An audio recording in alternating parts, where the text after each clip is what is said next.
We have Alok, who is a seasoned civil engineer who has worked for 10 plus years with the government of India. I was focused towards East Africa, Rwanda, Kenya and nearby countries as well. How you got into Columbia University? Rwanda was where I had my first child, Murphy. You had a government job back in India, which is like Sarkari Naukri. Everyone looks forward to that. There was a point where I questioned myself, now what? There's kind of a generation gap, to be honest. So how did you cope with that? Me being in my mid 30s, I was extremely scared of how I would fit in. It was definitely a very Munna Bhai experience for me. I started right from being an engineer trainee to my last designation of being the country manager, where I managed Government of India initiatives. You are not a typical 30s or 40-year-old, so Not 40, not 40. You know, there's this saying in India, first do your bachelor's and then think about what you want to do in your life, right? can you run me through the costs that you incurred at Columbia University? How easy is it to get an assistantship in Columbia University, and did you had any I do not get interview calls a lot. One formula does not fit all. network with as many people as possible? How do I approach you so that you find me valuable? He You wants some take your attention. love, you take it. We actually want to know the truth. It's really, really lonely. Job markets is not what you think as is in India. When I come here on my first day, I thought I'll go buy a Tesla. Hello everyone, this is Piyush. Welcome to the 7th episode of Ground Reality, where we have real students, real people telling their experience in the US. No guesses, no misconceptions, just the ground reality. In this episode, we have Alok, who is a seasoned civil engineer. And thank you, Honorable Minister of State, Ministry of Agriculture and Human Resources, Government of Rwanda, His Excellency the High Commissioner of India to Rwanda, Honorable Governor of the Eastern Province, Has worked for 10 plus years with the government of India, then pursued his masters in Columbia University and currently working in a full-time role at a managerial position. So we'll look at all his advices, all his experiences, challenges and everything else. So Alok, it's nice meeting you. Thank you for Piyush. being in Thank this you for podcast. having me here today. Yeah, it's great to have you. Let's start with introducing yourself. Can you tell us about your academic as well as professional background back in India? So I did my bachelor's in civil engineering from a very beautiful college called NIT Surathkal near Mangalore in Karnataka. Okay. After that, I joined this organization called VAPCOS. This is under the aegis of Ministry of Water Resources in the Government of India. Mm-hmm. I worked there for almost 14 years.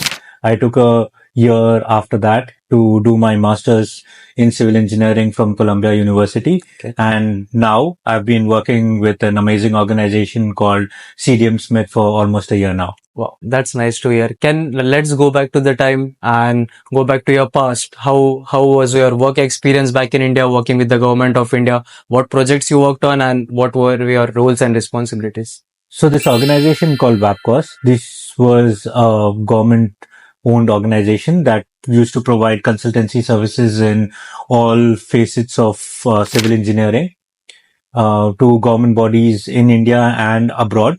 I was, for a very large period of time, engaged with government initiatives around the globe, especially in Southeast Asia and Africa, Okay. right from the concept to commissioning, and in various phases like conceptualization, design, procurements, construction supervision, operation and maintenance, and handing over. And I have worked in all of these phases in a career spanning 14 years. That's so nice to hear about your experience working with the government. So you have worked globally in many countries. So how has that shaped your mindset and what were your experiences from there? Apart from the professional aspect, I think getting the opportunity to travel to these countries, learn about their people, about their culture, about experiencing their food, I think that was a very fulfilling experience for me. Wow. You had a government job back in India, which is like Sarkari Naukri. Everyone looks forward to that. You had the money, you had the power, you had people respect you. So if I were in your place, I couldn't have even thought of coming to the US. So what made you take that bold decision of even thinking of coming to the US, leaving your family behind, leaving the money or, the comfortable life? When I was doing my bachelor's, or maybe even before that, I always maybe thought of making sure that I have the right amount of knowledge before I start working.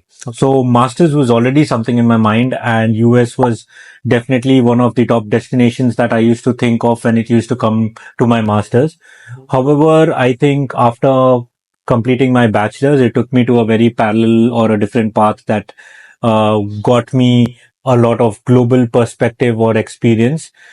In my previous organization, I started right from being an engineer trainee to my last designation of being the country manager, where I managed Government of India initiatives in developing countries in Southeast Asia and Africa.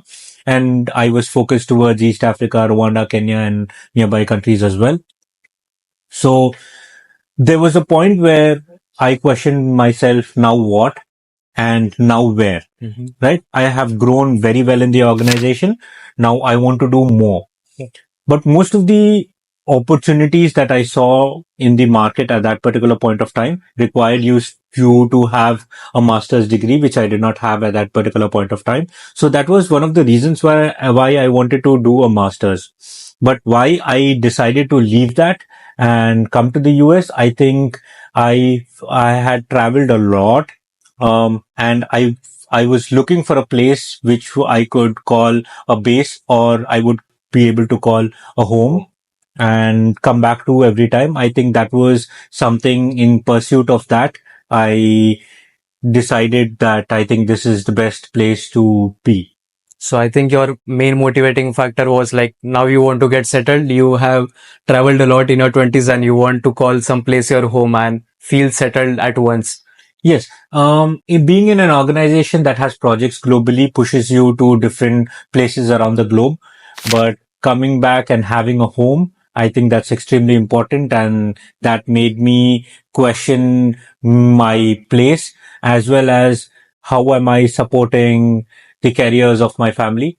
So having all of that in one place was extremely important to me. You know, that's really interesting because I have heard that, you know, after your bachelor's, it's very easy to come to the US because you are in that flow in the education. But someone like you, like I have heard after 10 years, like getting back into that education industry, again, studying all the subjects, getting in touch with other students. And especially, you know, the students are typically in their 20s, just coming after their bachelor's, but you're in your 30s. So there's kind of a generation gap, to be honest. So how did you cope with that? Was that a hindrance or that actually helped you, like having experience on your back? I think the work pressure or the workload that you start taking for yourself as you grow up in the organization is way more than what education has to put on you. So studying for me after working for so long was actually a very easy experience.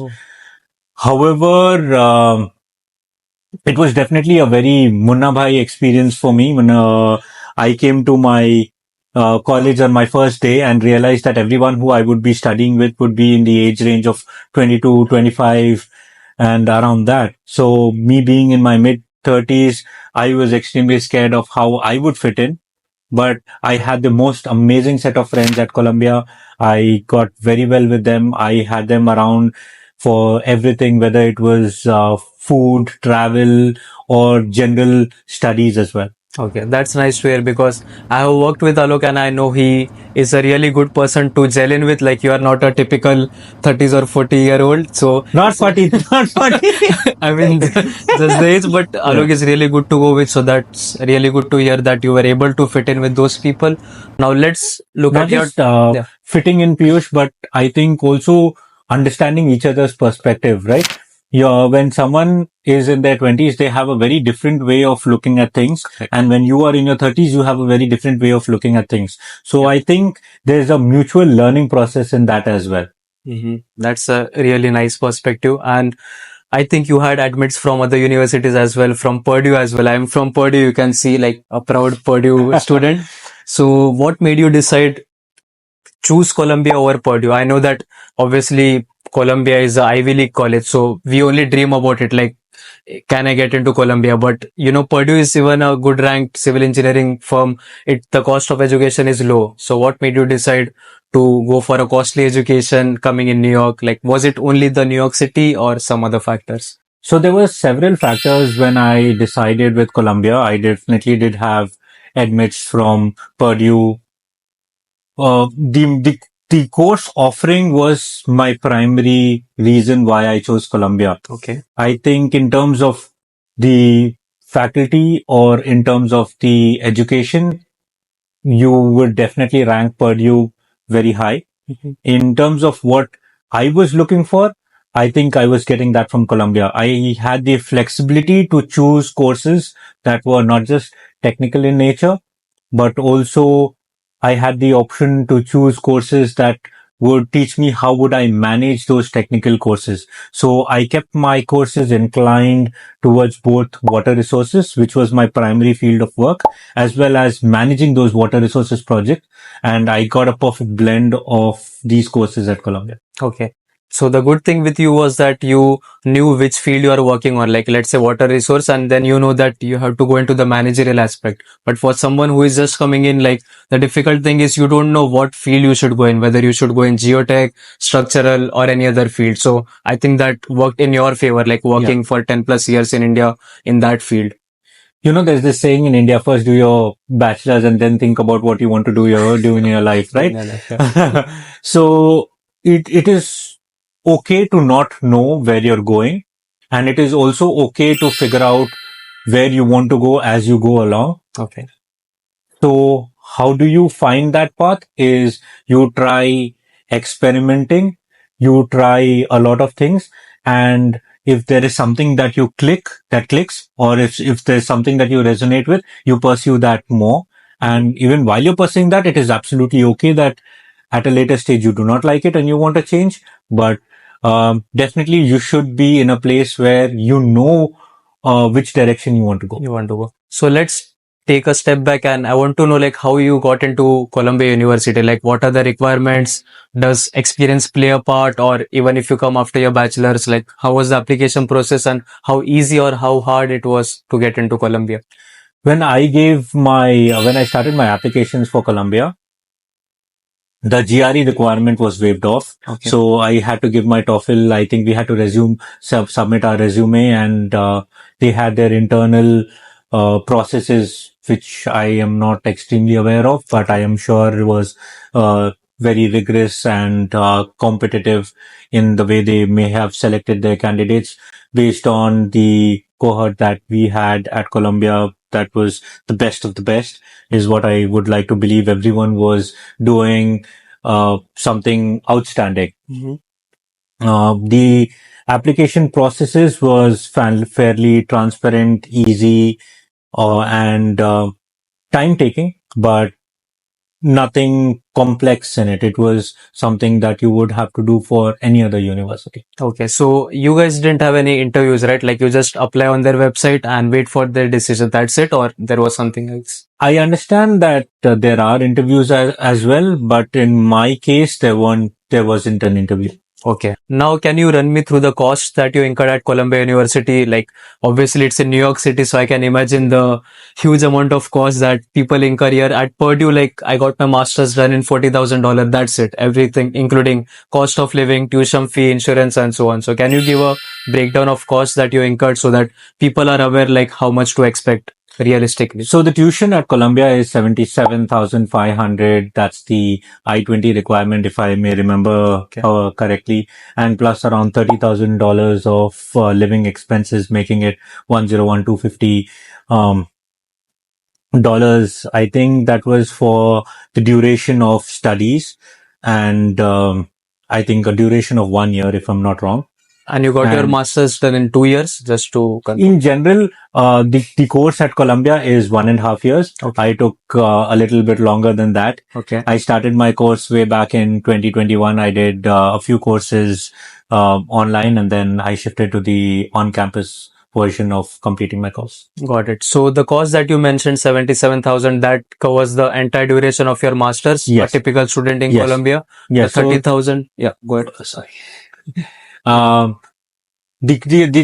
77,500 covers the entire tuition for the entire duration of the course. Okay. And can you tell me like how was your apartment search? Because for us, like we are ready to live in any condition as someone in their 20s, but was your mindset different coming, like considering you are in your 30s? Do you want a comfortable apartment, a big spacious one, or like what was your thinking? What was the rent that you paid? In New York, you will not get a spacious apartment. If you are wondering even if I had the money, you wouldn't get a very spacious apartment. But I had a very good apartment, a 4-bed. I was sharing with 3 other Columbia students. Okay. It was The room sizes were not extremely big. Yeah. It was like a 10 by 10 room.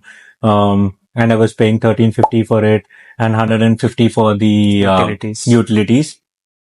It was around 20 minutes or 15 to 20 minutes walk from my home to Columbia University. Not a very big walk, if I may think of it, with all the amenities around that location, which was very good.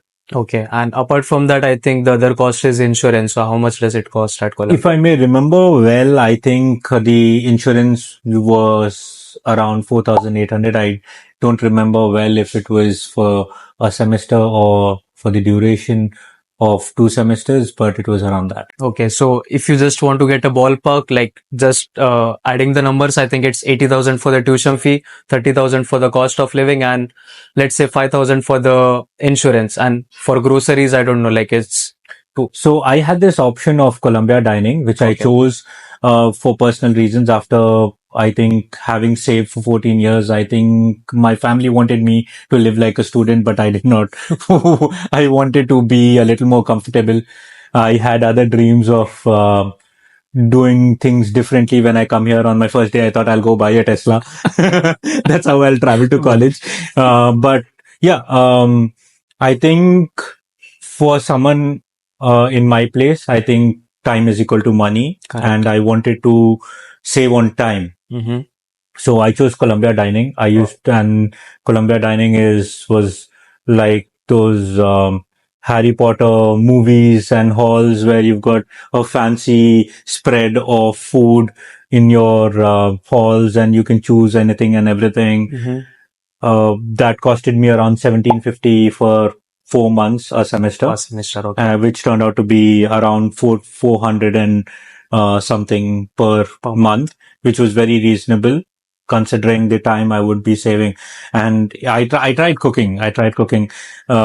It would take me around 1 hour to 1.5 hours to cook, then 10 minutes to eat, and then another 30 minutes to clean the utensils. So I would rather Save eat that at time. dining and save that time and invest that on myself. Wow, that's good. So thank you for running through the costs. I think it costs anywhere around 100K to 120 or 130K to be on a practical side. Yeah. So coming to the assistantships at Columbia, like there are universities offering scholarships as well as assistantships. How easy is it to get an assistantship in Columbia University? And did you had any? Yes, Columbia offers various opportunities. In numerous of them, I think if you look for it, you will get it. Okay. There were a lot of on-campus jobs that a lot of international students prefer and do. So some of them may be athletic sports attendance. Some of them may be, tutoring. Some of them may be teaching assistants. I personally tried a few, but I think the one that I resonated the most one was tutoring. My father being a teacher, my mother being a teacher, it was a very enriching experience for me to teach people of that age along with the professor. I got to learn a lot with them. In terms of how much you get paid for these jobs, I think some of these jobs were around $16 an hour. Some of them were, I think tutoring was as high as $40 an hour. Oh. So for the number of hours you're allowed to work, I think people were making reasonable amount of money to support their stay and education here. Okay, yeah, that's a good range. Like if you earn $20 per hour in your, as a student, it really helps you cover at least your cost of living. So Definitely. just so the audience knows, like on an F1 visa, you can only work 20 hours per week. So make sure you follow that or follow whatever guidelines the university has to not get into any legal trouble. So thank you for sharing the costs. Like it was really helpful to know how the assistantships work. I had another question about this, like does Columbia offer tuition fee waiver if you get assistantships? Because in Purdue, if you get an assistantship, your tuition fee is waived off and also you get stipend on top of that. That really helps you financially. But is it the same in Columbia? Or? Well, I'm not exactly aware of the tuition fee waivers. I do know that the civil engineering department has given some kind of scholarships or assistance in terms of tuitions, but how much are they and how easily available they are? I think it depends on the people who actually got it. So it's basically if you come to Colombia, you have to be ready financially. Like you can't expect assistantship to cover your cost or part time. You have to be ready. And then if you get assistantship or scholarships, that's like a bonus, right? Like that's a Definitely. really good thing. So based on where I was in my life, I would say I was in a place where I had to pursue my master's. I was also constructing a home back in Bangalore in India. Oh. So I needed money for both of them, but I had money for just one of them. Surprisingly, in India, home loan is cheaper than education loan. Correct. So I decided to take a home loan, and with the savings that I had, I was able to cover my tuition and living costs at Columbia. That's nice. And regarding the part times at Columbia, like, is it very easy to get it? Because at Purdue, it's like if you want to get it, you will get it. Like ample of opportunities, whether it's dining court, receptionist, and so on. So, is it the same in Columbia? Because I have talked to some people in NYU, they are like, it's very hard to get on-campus job, especially in a big city. So, what about Columbia? I think Colombia has a lot to offer, and if you're looking for the right opportunities or opportunities that you would like, you will get that. And what's the typical range again, like for the part-time, like? I think there were various on-campus opportunities that gave you around $16 an hour, 18, 20. There was, I think, teaching assistantships that were $22.50, and there were tutorings that were $40 an hour as well. Oh, that's nice. Thank you for sharing the costs. My next question is mostly about the course structure. So in India, we have a fixed number of subjects that you have to take these subjects. But in US, we have a really good advantage that you can shape your own path. You can take the courses that you like. As you mentioned, you took courses in water resource as well as management. So what were some of the difference in education in both the countries and how did you go about it? I think, like you rightly said, that in India, there's most of the courses that are the core courses, and you have some optional courses that you can take. But the path that you pursue is quite fixed. So if you're doing your master's in transportation, you'll have mainly transportation related courses. If you have water resources, you'll have your water resources related courses. I had the opportunity where I understood where the gaps in my education and practice were, and that's what I expected or wanted out of my master courses. So that's why I inclined my courses towards both water resources as well as some courses where I learned a lot about project controls. Oh. I learned a lot about prevention and resolution of disputes in construction, and many other relevant courses like real estate in New York. So that flexibility in designing your own course is how you should think of when you want to see what are the gaps in my education and practice and how you want this course to fulfill it. Wow, that's nice. And in total, how many credits you have to take in order to graduate? Is it 30 or? Yes, I think it's quite standardized in most the of the universities in the US. It was 30 credits that we had to do, and each course being of 3 credits, so a total of 10 subjects that you have to take. That's nice. And can you tell about some of the courses that you took and some of the professors that you remember that really shaped you? And how is Columbia University in general? Because I can compare everything to Purdue because I don't know about other universities. At Purdue, you have a lot of good infrastructure where you can do your research or, ample of facilities. The professors are quite experienced, might help you in your job search, internship, or they have a lot of experience. And so what about Columbia? Like, I think, like I said before, what you search for, you will get that at Columbia, because Columbia has a vast variety or spectrum of offerings that you can pursue. So in terms of course offerings, I incline myself in both water resources and management courses as well. So I remember, I think one of the most prominent names is Dr. Ibrahim Ode, who takes a lot of these management courses with respect to construction. And I took his courses where I learned a lot about international construction management. I learned a lot about managing engineering and construction practices. I also had a professor who taught me about risks, disputes, costs. And I had another professor called Professor Tim McManus, who was an industry expert and taught us a lot about project controls. But I think I also dwelled a lot into the technical courses related to environmental engineering and water resources or water in general by Professor Karthik Chandran. He was extremely well, he had a lot of experience But I would say when you're attending these courses, I think what was also expected out of you was a certain level of preparation, being prepared when you come to these classes. And there were a lot of industry experts who would come and teach you about their experiences in while managing or executing these projects. I think that really stood apart. Oh, so you mean like all the students who study at least for MS in civil engineering, they have a good, strong foundation on their back when they graduate from Columbia, and the Columbia University make sure that they are job ready. Is it like? It is more of what can you expect when you go out there in the field, right? What can you expect when you start working? So that perspective of those industry experts who would come to our classes was very enriching and very different from what I have seen before. So the theory aspect of it was expected that you would study and come, and during the classes, they would teach you something beyond theory. Wow, that's nice to hear. Thank you for sharing all your experiences about Colombia. Like it's really helpful for the audience who have a lot of questions whether it comes to courses. Is it really good? Is it worth the cost and so on? So your advices might definitely help people. Now let's move from Colombia to your working full time. Like I know that you didn't do any internships and directly search for your full time. So as someone with 10 years of experience in India, like was it how easy or how hard it was to get a full time, and what was your search about it? What was your process? I think in the US, they value US experience a lot, right? And not that the experience outside the US is not valued, but uh, it is a value that you add to your own personal experience.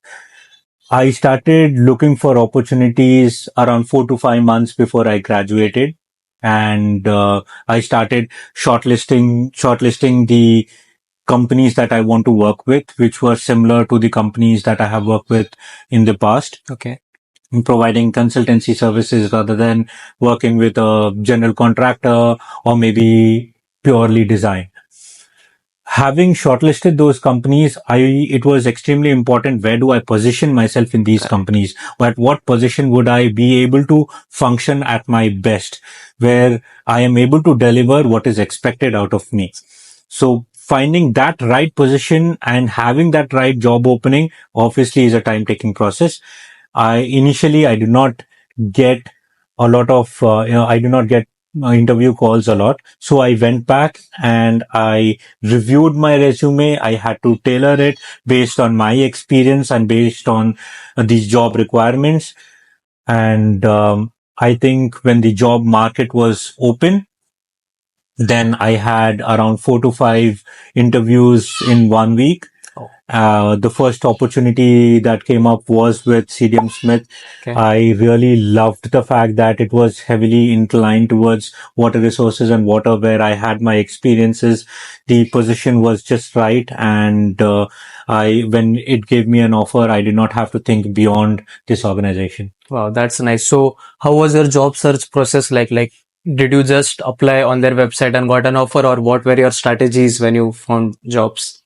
The job search process is different for everybody. Okay. Right? Some of them get their jobs through networking. Some of them get their jobs through conferences. Some of them get their jobs through professor connections or professor help. Some of them get their jobs through online applications. So one formula does not fit all. Correct. Or just because it has worked for someone does not mean it's going to work for someone else.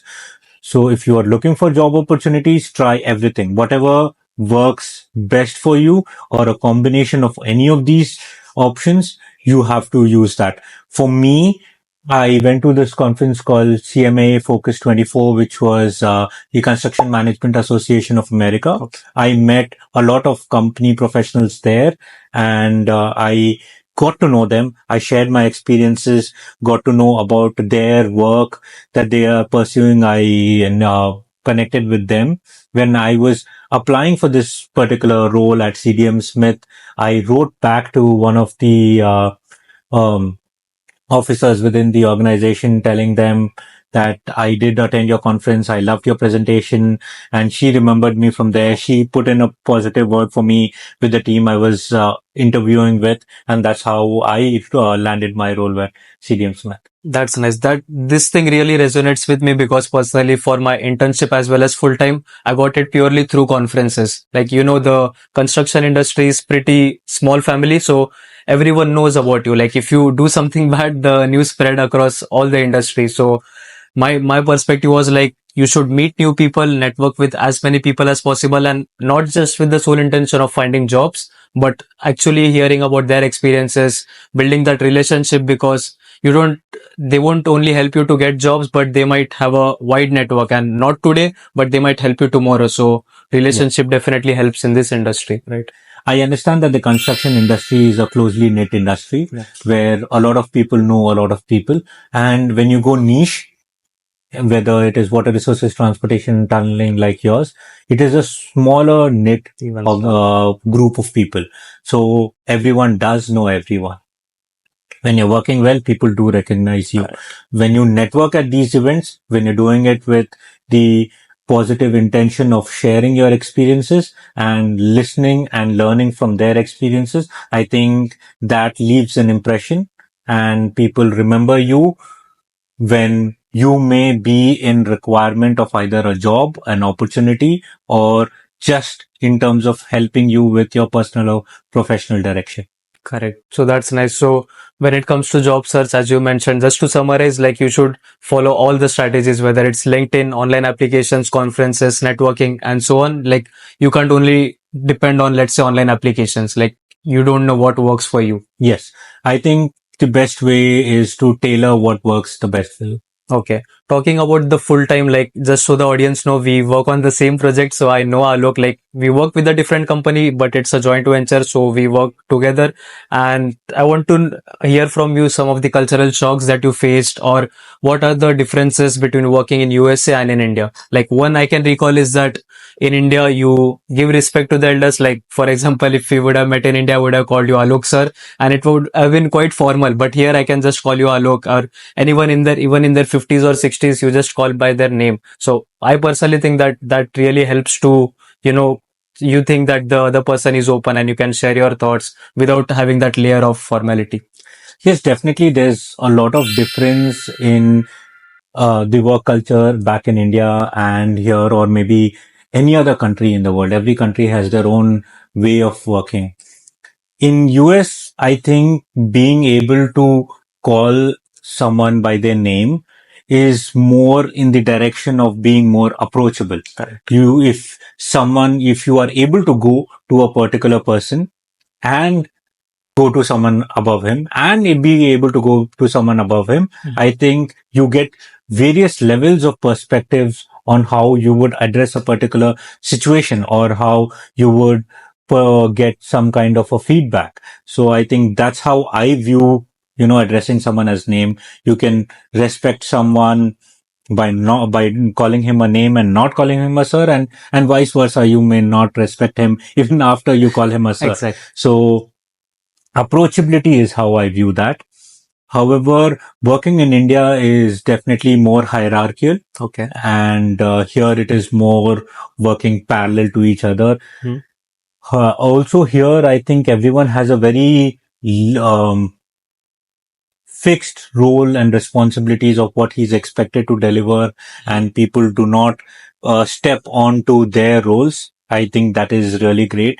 And here you are working in a fixed number of hours that is expected out of you. When you go back home, there is less expectations of you to continue working. That's optional, and working again during the weekends is again something that is optional to you. That's really a new perspective because I haven't worked any single month or year in the India. So I don't know how it looks like, but hearing for people, I know that they work for 12, 14 hours. Even if they go home, they have to pick up the call, address any challenges. But here it's like you just work 40 hours a week. And even if you want to work overtime, it's optional. No one forces you to do that. So the focus is really on your work-life balance. As they say, you can focus on your family, your hobbies and everything. Any problem, no matter how big it is, it can be solved next morning is the perspective that I've observed in the US. So that really helps, right? Definitely in India as well. I think working for the government, the more work you want to do, the more work you can do, and you will be recognized for the work you do. But it is not something that is a mandate, I would say. Okay. And as someone who is working on a managerial role with CDM Smith, so let's say you want to hire some graduate student who doesn't have much experience. So what do you look for in him or her? Like what skills should they have? Any software skills or any technical knowledge that you look for or so? I think hunger to learn and being passionate about everything you do Mhm. is something that I really look for when I would be hiring someone new. Okay. So I may have someone who knows it all, but may not be sincere or hardworking or disciplined. However, I may also have someone who may not know it all, but is extremely sincere, disciplined, hardworking, and eager to learn. The second one would probably be more easier to work with, and Exactly. I would want to have on my team. That's nice because as a graduate student, like we don't have years of experience on our back. So it's really about the hunger, the passion that you want to learn more and how easy you are to get with people because in general, it's not easy to find people who always like your vision or share the same vision. But otherwise it's difficult to be with you, even if you have good technical knowledge, strong foundation. But if you're not easy to go with, then that becomes a kind of hindrance, I think. New York, like they say, is the melting pot of cultures, right? So you have people from all around the globe. Now, it is important for people, especially international students, when they come in to get out of their comfort zone and mix with everyone who they can find. When you're working in teams, you don't get the option to choose your teammates. You don't get the option to choose your manager, or you don't get the option to choose who you are going to mentor or supervise. So when you are studying as an international student, it is extremely important that you try blending in with everyone there. And as you start blending in, you start learning and appreciating where they come from. Correct. And I think that being understood helps you in when you are actually working full time or working in the industry. Oh, that's really a nice way of looking at it because everyone comes from different background. They have their own perspectives, own set of assumptions or how the society has shaped them. So it's really important to get into the diverse set of people because like when I came in the US, I tried to find familiar people like people from India or people who speak my language. So we try to get into that comfort zone. But when you come in the US, any big cities, you have to get out of that comfort zone as soon as possible so that you learn a lot of skills and like other things as well. Thank you, Alok, for sharing all your experiences about full time. Like graduate students who are looking for a job might definitely find this helpful. One question before we move to the next section, like let's say I'm a graduate student. I know that someone named Alok is working at CDM. So how do I approach you so that you find me valuable? Should I just reach out to you on LinkedIn asking for referrals? Obviously, I don't know if that works. Like hundreds of people reach out to you, but what will make me stand out if I want to reach out to you to learn about opportunities at your company, just as an example? Very interesting and very important question. I think when you reach out to industry professionals on LinkedIn, especially when you send cold emails or cold messages on the social media platforms, it is very important to tell the person who you are, what you're doing, and what is expected out of them. I may go on LinkedIn and find almost 10 to 15 messages a day from students across various universities, but not all of them catch my attention. Correct. And if you don't catch my attention or anyone who you want to reach out his attention in that short span he is on social media, you lose out on that small window of opportunity to maybe connect with them. So one, don't use AI. Okay. Whenever I get a message that says, I hope this message finds you well, I That's a red understand flag. that's written by ChatGPT, Okay. and that somehow turns me off. That makes me feel, is it a bot that is trying to reach out to me, or is it a person who's trying to reach out to me? First, then tell me what you're doing. Okay. If you're doing your master's and you're focused in in water resources, tell me that. Okay. Then next, tell me, what are you looking for? Are you looking for an internship or are you looking for a full-time role? And lastly, is it that you just want a referral from me, Is it that you want to learn something about the work I do? Is it something that you want to learn more about a particular topic from me? So what is expected out of me? Yeah. Please be very direct about it. And I will see where I can help you and I will help you. But if you try to uh, maybe go around something, I may not be able to help you or I may not be of that help to you.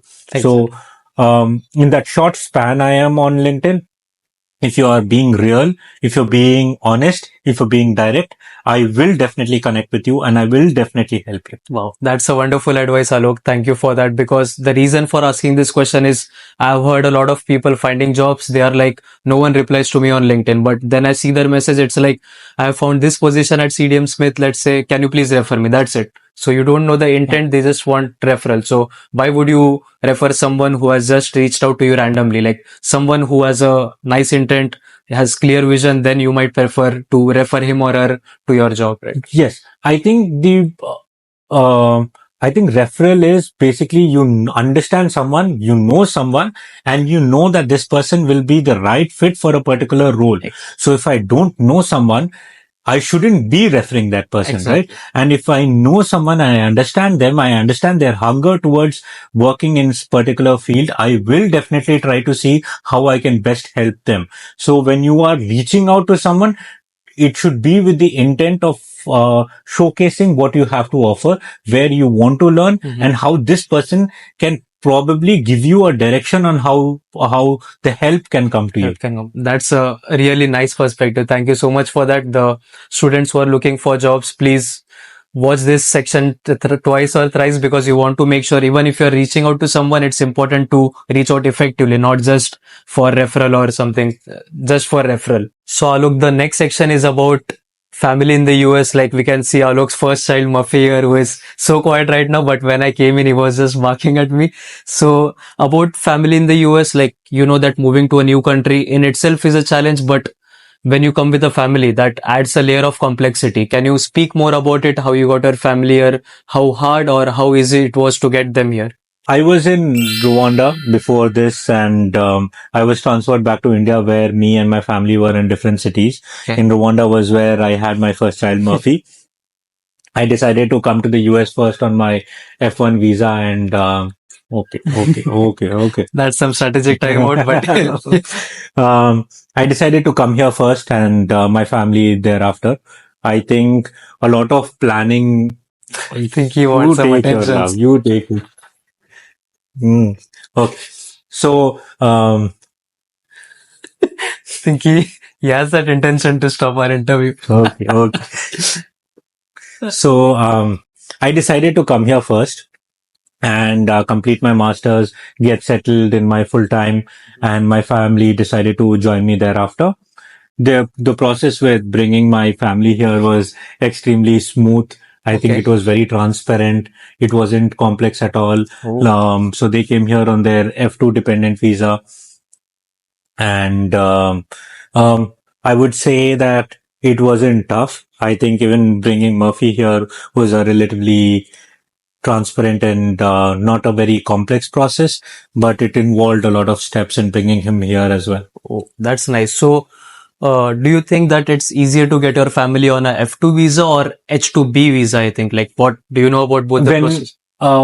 When you are working on your H1B visa, I think that's when your family comes on that dependent. But as being a student, when I am on an F1 visa, my family comes in on an F2 dependent visa. So you started your masters here, coming alone away from your family. So how challenging was that? And I think it was extremely emotionally difficult being away from your family, especially my 1-year-old son. But I think I came here with an understanding of what it takes to be together in the future. I think with that in mind, we both had thought of how it would be. And we just followed what we were supposed to do. wow. So how easy or how hard was for them to adjust? Because you had been here for a year, but they were coming freshly from India. So how difficult was it? Any cultural shocks or anything that you can recall? I think even after 2 years, I would say I'm still adjusting, but for my family as well, I think it's a process. I think when you move into different countries, there's a lot to learn. There's a lot to share.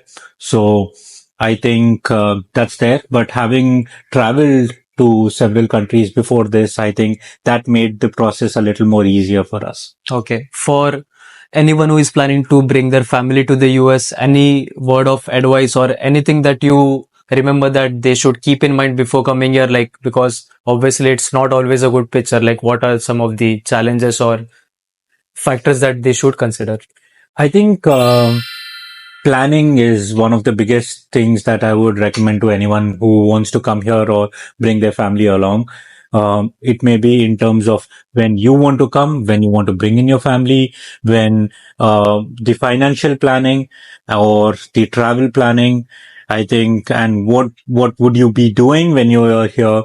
So planning all of that is, I think, very important. Thank you for your advices about bringing family in the US, because most of my friends are bachelors and just single, so we don't have even consider that factor. So, something like this coming from you was really a new perspective and would definitely help people who are planning to bring their family in. So one question from my end is that we all have a rosy picture of how USA looks like. People think that, oh, we'll go to some fancy university, go to New York City or California and then earn a lot of money, just repay our loans and save. But in this podcast, in this series of ground reality, we actually want to know the truth, whether it's the harsh truth and what's the reality. So can you tell the incoming students or students who are actually here, like how does USA look like, whether it comes in terms of studying, in terms of full time, in terms of life in general? Like, So you are leaving your family, friends, social circle back in India to start your life here from the scratch. One, it gets really, really lonely. yeah, Right? So getting yourself positively engaged with any kind of hobbies or activities is one of the best things that you can do for yourself. okay. Second, job markets is not what you think as is in India. In India, you have the concept of campus recruitments. Yeah. So companies come to your college instead of competing with thousands and thousands of people, you compete with your own classmates. So if you have 60 companies coming in for 60 students, it becomes relatively extremely easy as compared to you going into the market, which is very different from what it is in the US. Whether you are studying in Purdue, UIUC, Columbia, or Harvard, you would all of them would have to get into the same market and apply for the same jobs where you compete with each other. So I think this is extremely different from the Indian market. So you have to be prepared for that. And third, in terms of being self-reliant, you're doing your daily jobs like cooking, cleaning, or anything, you have to be extremely self-reliant and there is less help in that. So here, there are a lot of opportunities, but you have to be strong here to navigate those opportunities. Exactly. So it's not always easy and it's not just about money. You have to consider other factors. Like some people are very close to their family. So as you said, it might get lonely. So about loneliness, how do you tackle loneliness? If you have a good group of people, that definitely helps. But oh, I think we Okay, have good. some. Be with mama and papa will come. Very good. Close door fast. Close door, close door. Papa working. Close full. Close full. Push. Push. Good. I think we had a cute intervention. That was Alok's son, I think, trying to talk to his dad. But where were we? Loneliness. Loneliness. So about loneliness, what are the best strategies to avoid loneliness? Like, it's not like you will feel happy all the time. There will be times where you are solo and don't know what to do. Like, especially in US, no one's here. Like I said, you come here leaving a lot in the hope of getting a lot. Yeah. So having the right set of people may not be in terms of quantity, but in terms of quality will definitely help you in exploring goods of this opportunity. Next, definitely try getting yourself engaged with anything that you may want to pursue or may have dreamt of, whether it is sports, whether maybe it is photography, art, or absolutely being into health, fitness, anything that you may like. Keeping yourself positively engaged definitely helps you avoid um, being or feeling lonely.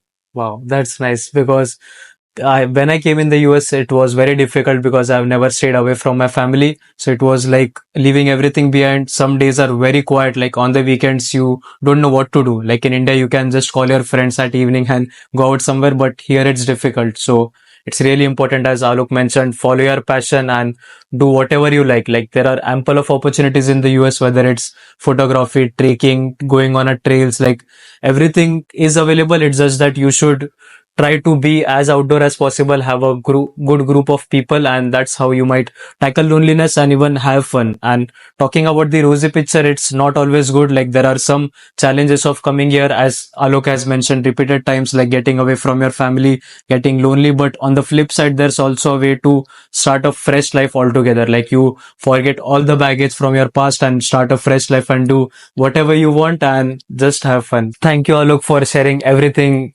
on serious topic, whether it's about the university, the full time, and so on. Now, let's try to ask you some casual questions. First of them is like, Alok is not only into work, like it might seem that he only works, but he has some good hobbies such as scuba diving, outdoor activities, and so on. So, can you tell us a bit more about it and any specific experiences that you can recall? So um, I love scuba diving. Hi, my name is Alok and I'm from India. I'm going to do nitrox diving in Deep Dive Dubai.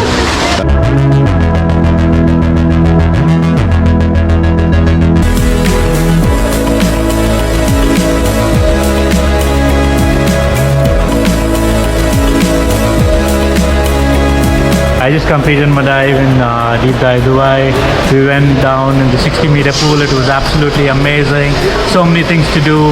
Had a lot of fun. I've done my open water diver course and then I went on to do my advanced open water diver course. Wow. Then I did my rescue diving. I did my professional dive master course as well. Now I can assist in teaching scuba diving. Apart from that, I love wildlife photography. I did win some prizes back in Africa when I used to do a lot of wildlife photography there. I also do a lot of mountain trekking. I've hiked some of the highest peaks in Africa while I was there, including the highest one, which is one of the 7 summits in the world. We've crossed our base camp and it's really cold. Some more time to go for the summit. Mount Kilimanjaro that I have hiked there. So I did pick up various hobbies in the various countries that I were in. So you will not probably get all kinds of hobbies that you can pursue in all the countries or places that you travel to. So if you keep exploring different options, you will come up with different options. In Rwanda, there was no scuba diving, so I tried learning horse riding there, and I explored climbing and bouldering there as well. Wow. Any fun experiences or any weird experiences you encountered during any of these activities that you might want to share or you recall?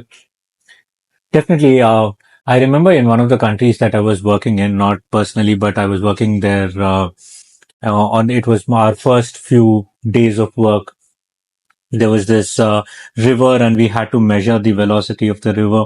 Okay. So an easy way to measure it on the field was drop something in the river, see in what time it travels from point A to point B. So we wanted to do that by getting as much in the center of the river. We got into a small fisherman boat and tried pushing ourselves as much as we can. The moment we started to push ourselves, a baby crocodile just jumped into our boat, and all of us are sitting on the edges of the boat, and the small baby crocodile at the center. We somehow managed to get back to the banks of the river, jump out, and in that moment we were definitely scared. But after that, we had a fun laugh about it. That's nice. My next question is about like how do you maintain balance between work, your like spending time with your family and so on, like I think the biggest gift that my father gave me was the gift of time. So that is something that I want to carry forward and give my family as well. The good thing about US is you've got the number of hours that you can work. And when you come back home, you don't need to worry about work, and vice versa. When you go back to work, you don't need to worry about your, personal aspect of your life. So when I come back home, I'm able to engage with my son well in terms of education and giving him that personal time. When he sleeps, I'm able to give myself and uh, my wife time as well after that. So that's very well balanced. In the weekends, I'm able to travel or explore New York and US in general. So that is something in addition to what I do during the weekdays. That's nice that you can easily, or at least relatively easier to balance between work, life, as well as spending time with family. So that's pretty nice to hear. So the last section, let's do a fun rapid fire session with Alok. I will ask you a bunch of questions, just answer it in very short words. First is New York bagel or Mumbai vada pav? Oh, Mumbai vada pav any day. That I expected. Dive with sharks or skydive from 15,000 feet? Have done diving with sharks actually in the Dubai aquarium, and I loved that experience. So You loved it. Wow, definitely. that's scary.